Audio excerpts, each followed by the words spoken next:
Yo, what's going on, guys? And today we'll be talking about what to expect from the Chicago Bulls this offseason.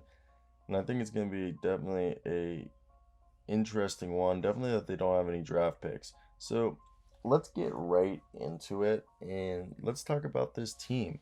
So the Chicago Bulls are a team that is very interested because first I want to hear those comments on what you guys think the Bulls are going to do or what they need to do.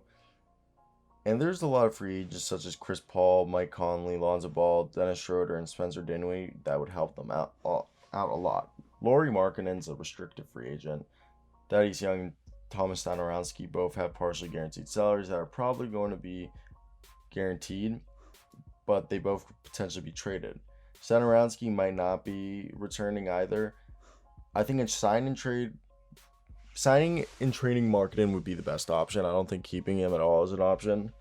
I just think it's dumb, but letting him walk for nothing is also dumb. So sign and trade him to the Spurs. And I know the idea of DeMar DeRozan isn't super enticing, but you could maybe run him as a point forward, shooting guard, point guard, Kobe White, Zach LaVine, forward, DeMar DeRozan, center Vooch, and you might have to throw Thad in that deal, but you could find a stretch four of some sort easily in free agency.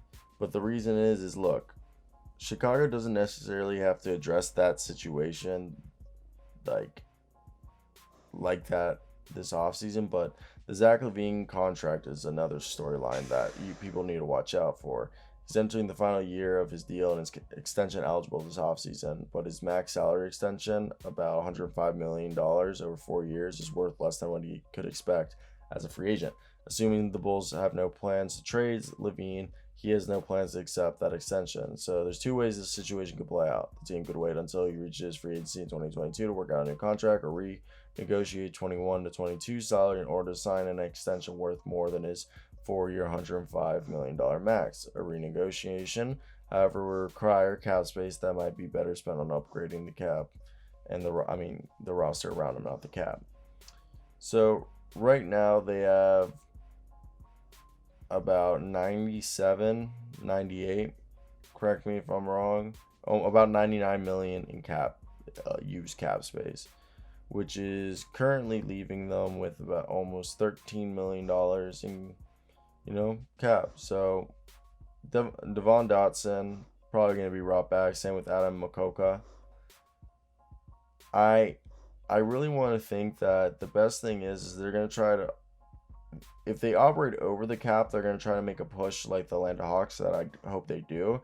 And if they go under, they're going to stay under the cap. I think they're just going to try to be mediocre for one more year. I expect the Bulls to seriously consider dipping below the cap, though, because you could guarantee Young salary, trade marketing like Tice for veterans, and like make this a championship roster. But they could consider dipping below the cap instead. If you cut into the projected space by guarantee Young salary, they create a little extra room under the cap by waiving and stretching Stanarowski's partial guaranteed, or even doing the same with Alfred Camino. And then if they clear that cap room, they could get a viable point guard. So I think it is interesting. And Makoka can't sign another two-way deal because he has for the past 2 seasons, so they would have to bring him in. And I think this is a great team. I really do enjoy watching them. I think they need to drop Alfred Camino's contract. The veteran's making $10 million, and he's opted in at that point. They need to tag maybe a swap of picks. There's got to be a way that you can move draft capital and get rid of him, and that will help. Maybe even tag in Stanarowski. I really like Thad Young, and they both bring value, but I think the one that makes sense is Stanarowski. Young is without the doubt the player with more trade value. He's making way more money in the final year of his contract, but he brings great value to a team looking to contend. His versatility would be great for the Bulls, but his value might not outweigh the contract. And the same could be said with Stanarowski, who's a solid player. off the bench, but not someone that moves the needle enough for the Bulls to make the money he's due next year. So if the contenders call on either one of them, I think the Bulls will do it. But for Young, it takes an offer that has to blow them away. And Stenarowski, I think any offer is gonna. They're just looking for somebody. So Daniel Tice wasn't bad, but do they want him to return? He showed the versatility off the bench, and in 23 games for the Bulls, including 14 starts, he averaged 10 points, 5.9 rebounds, and 1.8 assists. And I know that doesn't seem like much, but he seems like he's kind of players that teammates love to play with, and the Bulls really seem to enjoy him. And I know Kobe White's recovering from off-season surgery, but what can he do to be a better player? Like, that's why I think DeMar DeRozan will be a great addition, because I don't think he'll ever be a traditional point guard, Kobe White, and he can improve his approach and on-court IQ. But if he's the secondary playmaker and DeMar is the primary, DeMar averages like 7 assists and he averages like 5 or 6 assists, and Zach LaVine averages 4 or 5 assists. I think that would be like great, and then they're all 3-point shooting and spacing the floor. I think it'd actually be really fun.